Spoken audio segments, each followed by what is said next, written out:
पंजाब में टैंकों की एक निर्णायक यंग की शुरुआत हुई।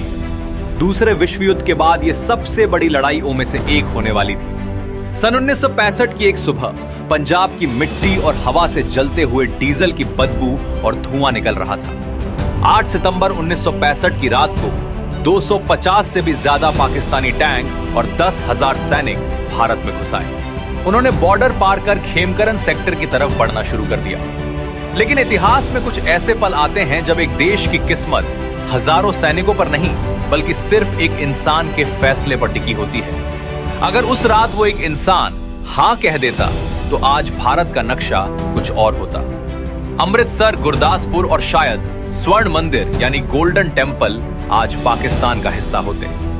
ये कहानी सिर्फ एक जंग की नहीं है, ये कहानी है उस जिद की जिसने दिल्ली के संसद भवन यानी पार्लियामेंट में बैठे बड़े बड़े नेताओं को गलत साबित कर दिया।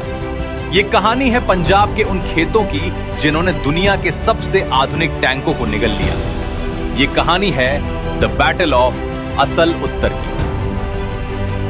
1965 की शुरुआत में पाकिस्तान का हौसला 7वें आसमान पर था और इस हौसले की वजह थी अमेरिका। अमेरिका ने पाकिस्तान को अपने सबसे खतरनाक हथियार दिए थे। सबसे बड़ा तोहफा था पैटर्न टैंक M47 और M48। अब जरा उस वक्त के हालात को समझते हैं। पैटर्न टैंक उस जमाने का बाहुबली था। 45 टन का लोहे का दानव। इसमें इंफ्रारेड नाइट विजन था, यानी ये रात के अंधेरे में भी देख सकता था। इसकी तोप 2 किलोमीटर दूर से निशाना लगा सकती थी। ये पूरी तरह कंप्यूटराइज था। इसके मुकाबले भारतीय सेना के पास क्या था? द्वितीय विश्व युद्ध के बचे कुचे शर्मन और सेंचुरियन टैंक, पुराने, धीमे और कम रेंज वाले। प्लान में कामयाब हो जाते तो वो भारत के एक विशाल हिस्से पर कब्जा कर लेते। दुनिया भर के डिफेंस एक्सपर्ट्स का कहना था कि भारत पाकिस्तान के सामने 48 घंटे भी नहीं टिक पाएगा।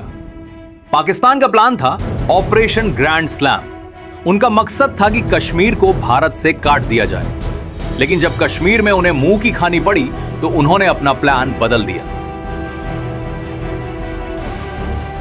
पाकिस्तान ने अपना ट्रंप कार्ड खेला।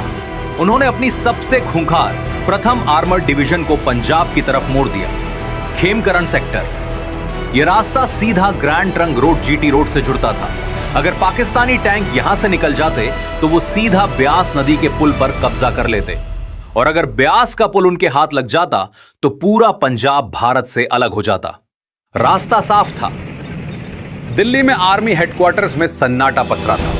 Army chief general JN Chaudhary एक काबिल अफसर थे, लेकिन उस रात वो एक बहुत बड़ी गलती करने जा रहे थे। उन्हें लगा कि पंजाब में लड़ाई जारी रखने की बजाय समझदारी इसी में है कि पीछे हटकर अपना डिफेंस मोड बनाए रखना चाहिए। जनरल चौधरी ने वेस्टर्न कमांड के चीफ को फोन मिलाया। उस समय वेस्टर्न कमांड की कमान संभाल रहे थे lieutenant general Harbakhsh Singh. 6 feet लंबा कद, रौबदार आवाज और 1948 की जंग का तजुर्बा। जनरल चौधरी ने फोन पर कहा, सिचुएशन बहुत खराब है, हमें रिस्क नहीं लेना चाहिए। मैं ऑर्डर देता हूं कि अपनी फौजों को ब्यास नदी के पीछे वापस बुला लो। Retreat immediately behind Beas river. जरा सोचिए, एक जनरल के लिए इससे बड़ी बेइज्जती क्या हो सकती है कि वो बिना लड़े अपनी जमीन दुश्मन को दे दे। ब्यास नदी के पीछे हटने का मतलब था अमृतसर को छोड़ देना, गुरदासपुर को छोड़ देना, तरन तारण को छोड़ देना।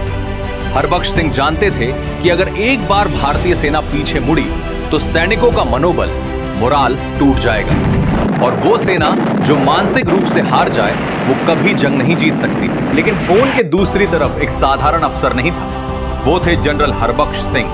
वो जानते थे कि पीछे हटने का मतलब है हार मान लेना। अगर सेना पीछे मुड़ी तो जवानों का मनोबल हमेशा के लिए टूट जाएगा। उस रात हरबख्श सिंह ने वो किया जो इतिहास बदल देता है।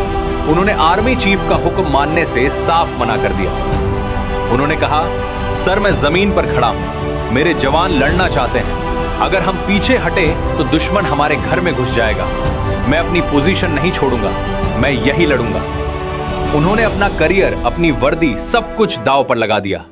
उन्होंने अपने कमांडर्स को बुलाया और मैप पर उंगली रखी, असल उत्तर।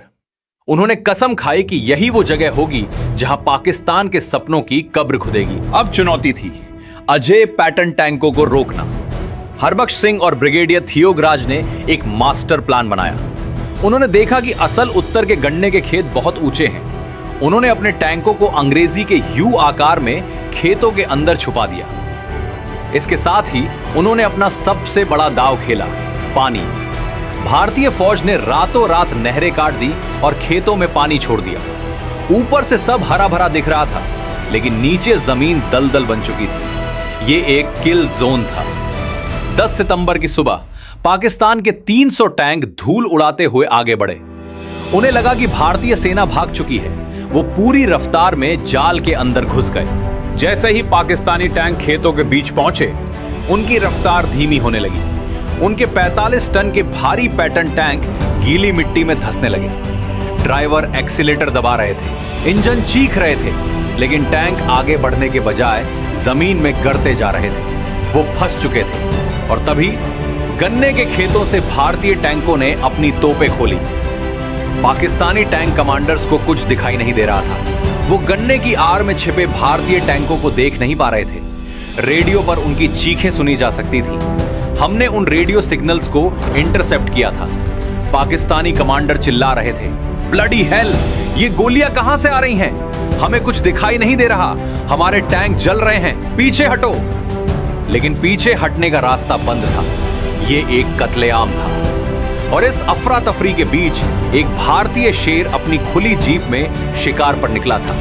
हवलदार अब्दुल हमीद, 4 ग्रेनेडियर्स का ये जवान। उनके पास कोई टैंक ग्रेनेडियर्स नहीं था। उनके पास थी एक जीप जिस पर रिकॉइललेस गन लगी थी। ये बहुत खतरनाक था। जीप पर कोई कवच नहीं होता। एक गोली भी अगर लगती तो जीप के परखच्चे उड़ जाते। हमीद जानते थे कि पैटर्न टैंक का कमजोर हिस्सा कहाँ है। वो अपनी जीप को गन्नों के बीच छुपाते, टैंक के नजदीक जाते और साइड से फायर करते। धड़ाम, एक टैंक खत्म। वो अपनी जीप की जगह बदलते और फिर फायर करते। धड़ाम, दूसरा टैंक खत्म। उस एक दिन में अब्दुल हमीद ने अपनी छोटी सी जीप से 7 विशाल पैटर्न टैंकों को कबाड़ बना दिया। आखिरी टैंक को मारते वक्त दुश्मन की एक गोली उनकी जीप पर लगी। अब्दुल हमीद शहीद हो गए।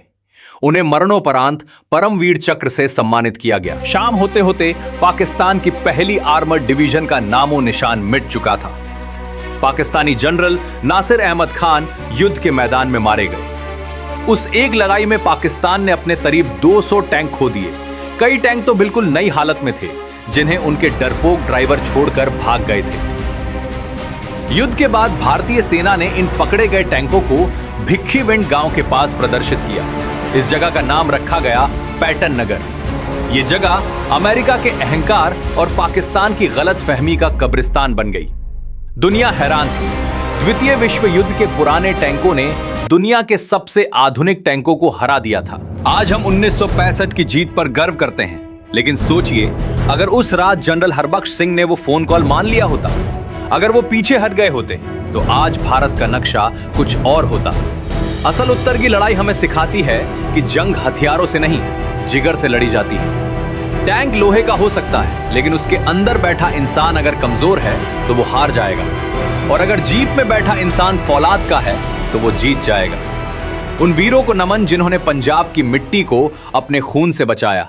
जय हिंद, जय भारत। जन गण मन अधिनायक जय